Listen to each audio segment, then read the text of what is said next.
What's up, everybody? Welcome to another edition of Coffee with Cory. I'm your host, Cory Smith, here to discuss some NC State football, transfer portal, everything else in between with Michael Clark, football analyst for Pack Power 247. Michael, look, NC State just added two transfer DBs, one being King Mack that we've known about for a little while, took a visit to NC State, sounded like everything was trending in the right direction, was just waiting for an official announcement, and then obviously, Ondre Evans, a guy who was initially committed to NC State, go all the way back to the 2024 class. I say all the way back like that was so long ago, but it seems like a long time ago. It really does. Initially committed to NC State. This was, his visits were back in 2023. Initially committed to NC State after his official visit, flipped to LSU, then flipped to Georgia, has played 2 years at Georgia, but redshirted his freshman year, and then last year could potentially get a medical red shirt because of an injury that he sustained. So potentially has 4 years remaining. Let's start with Ondre. Just your thoughts on that addition, given the fact that it was first, and then we'll talk about King Mack here in just a second. Well, I think this is one of those instances NC State desperately, in my opinion, needs to bolster its secondary just in general. We saw how many injuries and how thin they were this past season. There is a silver lining, like we talked about in previous podcasts, where guys are playing well before they're probably ready. So they did gain valuable experience.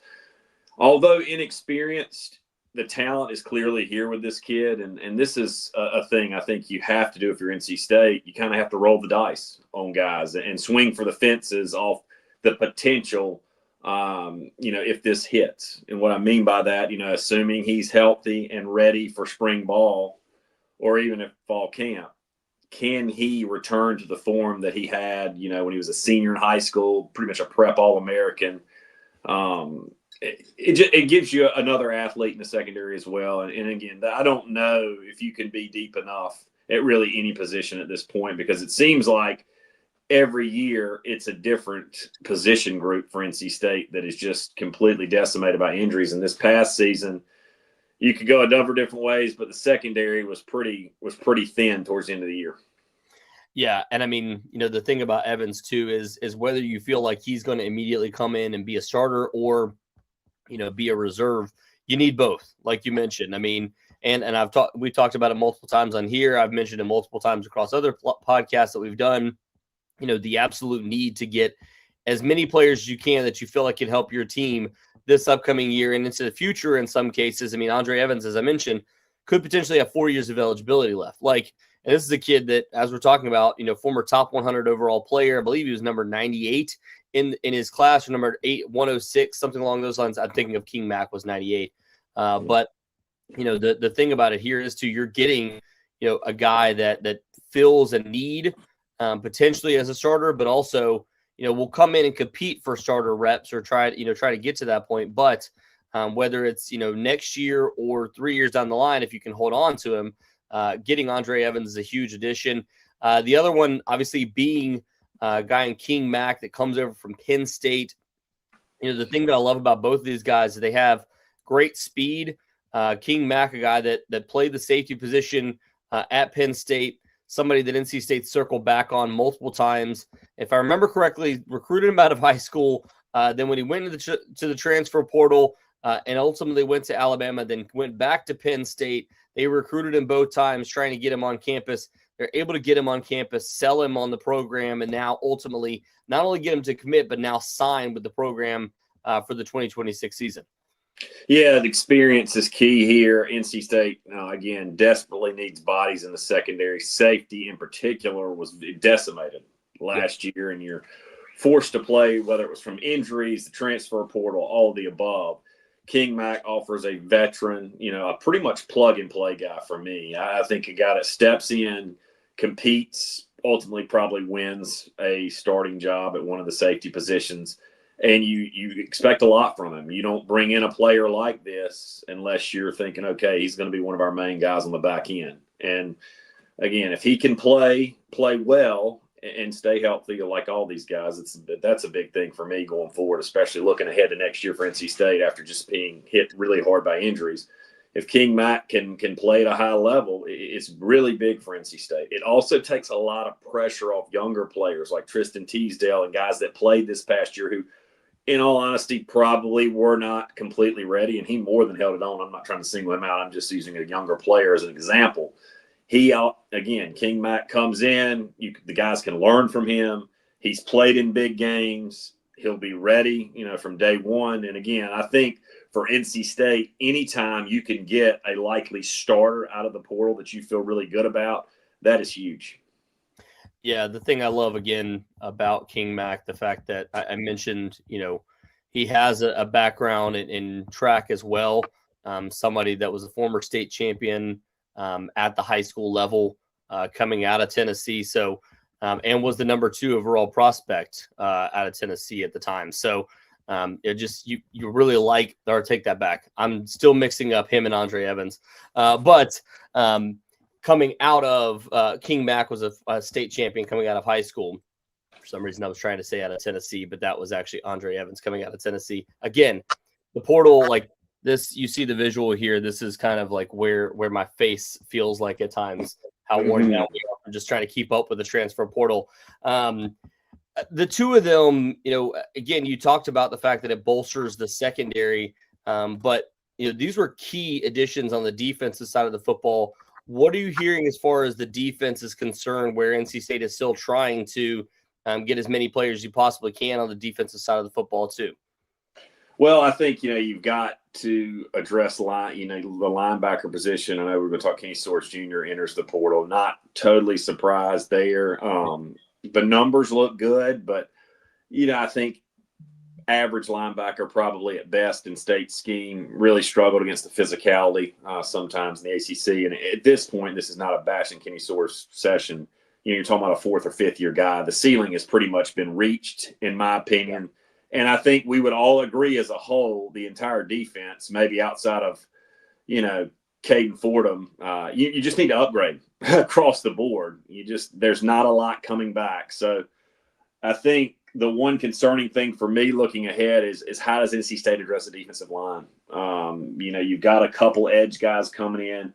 We have not heard any defensive tackle, nose tackle, however you want to word it, names. That, to me, going into the second week, you've got to really address the front 6, front 7, however you want to word it, on the defensive side of the ball. Again, pass rusher, you name it. NC State's got to be better across the board, because I think going into next year, you feel good about the quarterback position. Obviously, you like what you have at running back. But, defensively, man, there's a lot of questions. And offensive line, you've got to shore that up as well and add some receivers, because you've lost some. I picked up Victor Snow, but I regressed. Anyways, that's what I'm watching over the next week. How can NC State, I'm just pulling up some stuff right now, how can they address the defensive side of the ball? You've got some young guys you really like up front, but I don't think it's in the best interest of NC State to throw those guys into starting roles. And right now, there's just questions. And again, you've got time. You don't want to hurry, but you do have to be pretty quick here in figuring out how you can get guys on campus. I'm of the belief you need multiple guys up front, multiple linebackers, you name it, on defense. And really, even on the back end, you've added a couple guys. I don't think State's done there yet either. Yeah, and one guy that I really love out of the transfer portal that they were able to get on a visit, obviously hasn't committed or signed yet at this point, but they'd really like to be able to add him, is Tulane transfer Harvey Dyson, a guy that's 6'3", 250 pounds. He's built as an edge rusher, somebody that this past year finished with 11 and a half tackles for loss and 8 sacks. The 8 sacks actually led the AAC this past year for the entire league. So you're looking at a guy that is an elite pass rusher. Obviously spent the first 3 years at Texas Tech, so wasn't able to cut it there at the time, but was able to go to Tulane, prove himself. A guy that graded out by PFF over a 90 in pass rushing this past year. Just your thoughts on what that would mean if they were able to get him committed to NC State. Well, it would just be huge again, because it's an experienced guy that is battle tested, and NC State, for the most part, if the season started today, you'd be leaning on a lot of young guys. It really every position. Not to say they haven't played. You have some that have been in reserve roles, some in spot duty, however you want to describe. I just think adding guys who you know pretty much what you're going to get, if that makes sense. A lot of the guys in the transfer portal, they enter after 1-2 seasons and they just couldn't get on the field wherever they are. They went through an injury and there's a lot of questions. With a kid like that, you do wonder what was the deal at Texas Tech, but the production on the field this year was there, and that's what you really have to base your decision off of. And I think NC State's all in on him. Good vibes, decent vibes, however you want to word it, behind the scenes. We'll see where it shakes out. NC State, you're working on a really tight schedule here. It closes a week from tomorrow, so things are going to have to really pick up, not just for NC State, but for everybody else. Yeah, he was a guy that was, dropped into coverage 13 times this past season, gave up 13 receptions. So maybe not, the best coverage edge out there, which there's not many of those. But NC State did use Kean Sloan there this past season, not Sebastian Harsh so much. So maybe he doesn't fill he wouldn't necessarily fill the Kean Sloan role, but potentially the Sebastian Harsh role if you were to bring him in for NC State. Yeah, and I would double down kind of on that. The pass rush, you say you land him. That's great for NC State. I think that you've got to bring in multiple guys. The pass rush for the most part this year was abysmal. You're not going to compete for an ACC championship or to be one of the top in the upper tier league without a better pass rush. It's too important. And they couldn't get to the quarterback last year. Kean Sloan and Sebastian Harsh come in. They were, solid players, really, did about all you could ask from them. But between the two, you got 4 sacks. That's just not going to do it. You've got to find a way in 2026 to get home. I mean, you're all in with what you've invested in the quarterback, but to help the offense, you desperately have got to be able to pressure the quarterback on the opposing team. Yeah, I mean, they were able to get a lot of pressure this past season, but like you mentioned, not getting home. Yeah, not finishing it. 24 total pressures from Harvey Dyson this past season, and that's on 201 pass rushing snaps. Finished with a 90.4 pass rushing grade according to PFF. So again, really good numbers from him. We'll see ultimately if NC State is able to get him into the mix. That would be a huge one. On the offensive side of the football, I'm going to say, before you keep going on Dyson, you really need to get him in fold before he leaves campus, because a pass rusher with those kind of credentials, I can guess, I think an educated guess, you as well, that his market is pretty substantial. Just because we talk about this, if you're a fan, you're looking, the transfer portal is pretty much an NFL model. The guys that are getting paid, quarterbacks, offensive tackles, even though some other offensive linemen, defensive linemen, and pass rushers. You could lump receivers in there, but a lot of programs like NC State's approach is building this thing inside out, which is the right way to go, especially when you're working with limited resources. So again, it's very similar to the NFL model of who's going to get paid. So you would think that Dyson on the open market right now would be a hot commodity. Yeah, and the last one I want to point out here too, there's been several players over on the offensive side of the football, but one that's a little intriguing to me, just given the fact that, again, similar to Ondre Evans, where he hasn't had a ton of obviously hasn't had a ton of opportunities to produce, but also went through some injuries this past year, is Chance Robinson, a guy that was previously played with CJ Bailey, has some history there, I believe, at the 7-on-7 level. They didn't play high school football together, but a guy that NC State recently had on campus, former 4-star wide receiver in the 2024 class. Just your thoughts on where things stand with him and what an addition like that would mean for NC State too. Again, a high upside wide receiver that you really need to be able to add to the roster right now after losing a couple. Well, I think NC State, for one, is in, I think, a good spot with him. I think the connection with Bailey and the South Florida Express is one of the better 7-on-7 programs in the country. I think that certainly helps. He is also, similar to Ondre Evans, is probably looking to prove himself somewhere. Was a top recruit, had close to 40 scholarship offers. has been hampered by injuries, a fresh start, may do him well.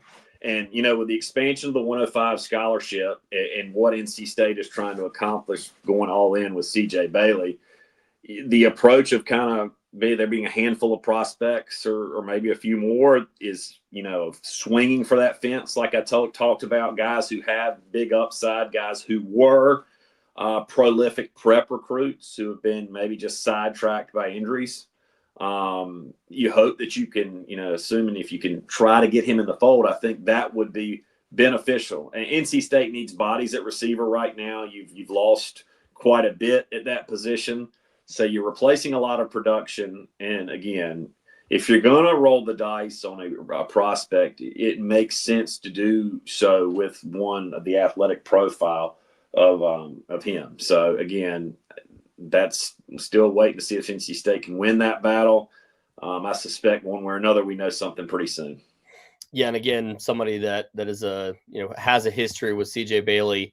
That certainly helps when you're looking for somebody that can come in and immediately have the chemistry that you need at the wide receiver position. And, happens to be a 6'2", 205, wide receiver. So you don't, you've added Victor Snow so far, who's 5'10", undersized at the wide receiver position, but trying to get somebody like Chance Robinson, not necessarily the blazing speed, but a guy that has some size on the outside, tracks the ball really well, and somebody that has good hands. So that would be, major for NC State. You think back to a couple of years ago, they go out and get a former 4-star wide receiver and Noah Rogers. Obviously, it made a little more buzz here locally because he's from North Carolina and from Rollsville.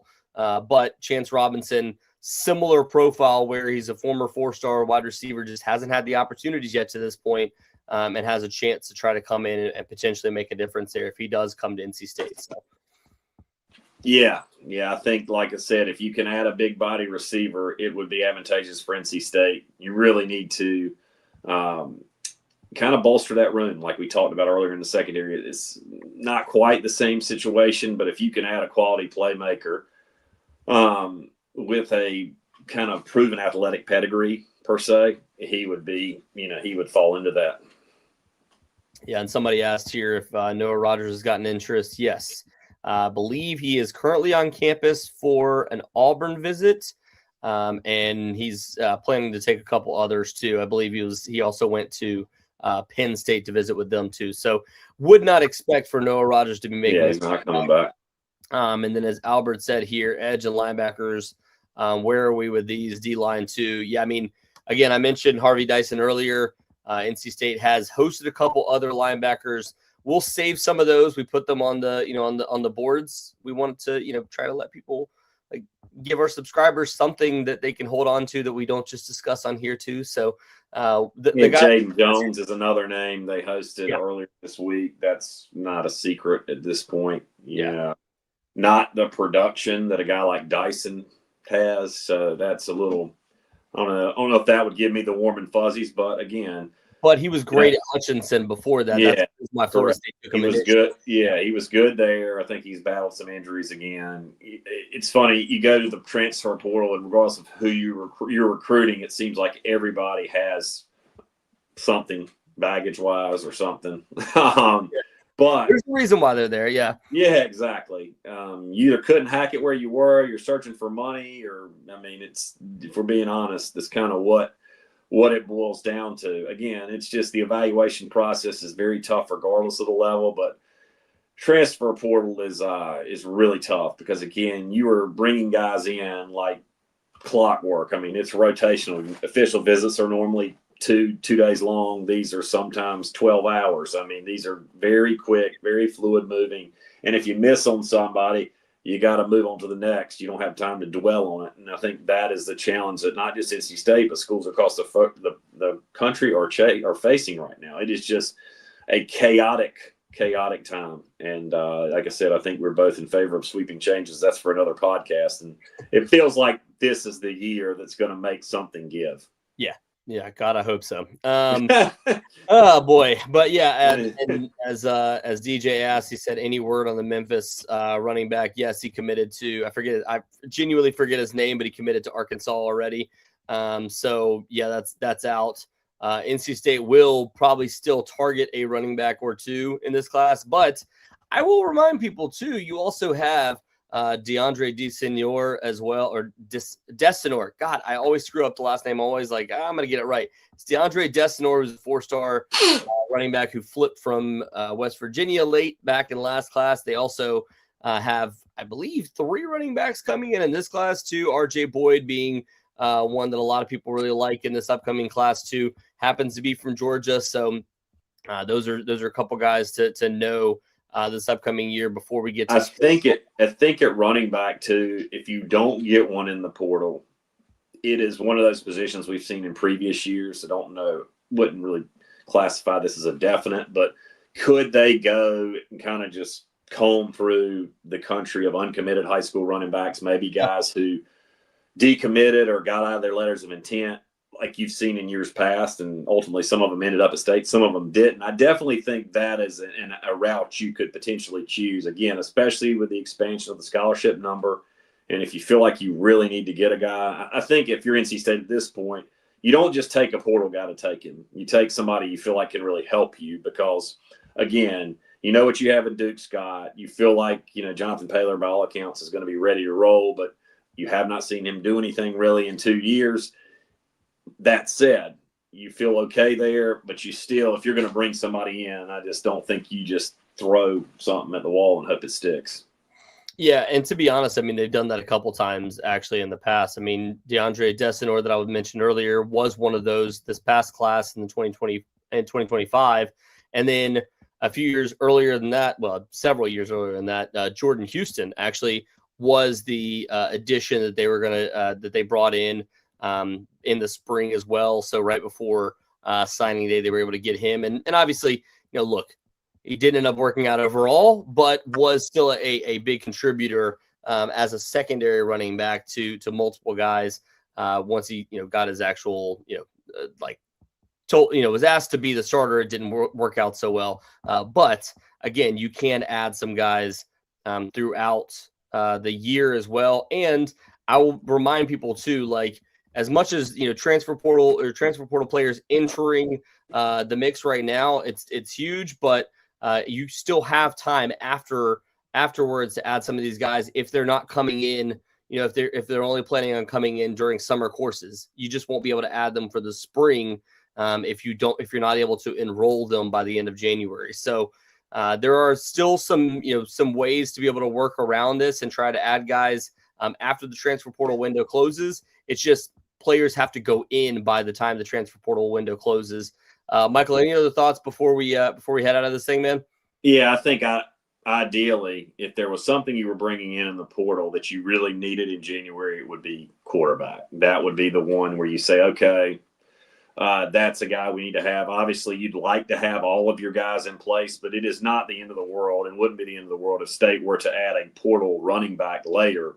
I mean, more than likely you're adding a guy who's 20, 22, 21, 22 years old. Same thing at receiver. All the positions of need, those guys, I'm not saying that they won't have to learn things because they will, but a lot of those guys can come in and semi-hit the ground running, physically at least.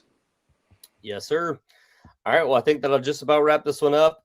Thank you to everybody for listening. Michael, I appreciate you jumping on as always, man. Yeah, we'll talk soon, dude. All right, well, thank you again to everybody for listening. We will talk to you guys again soon.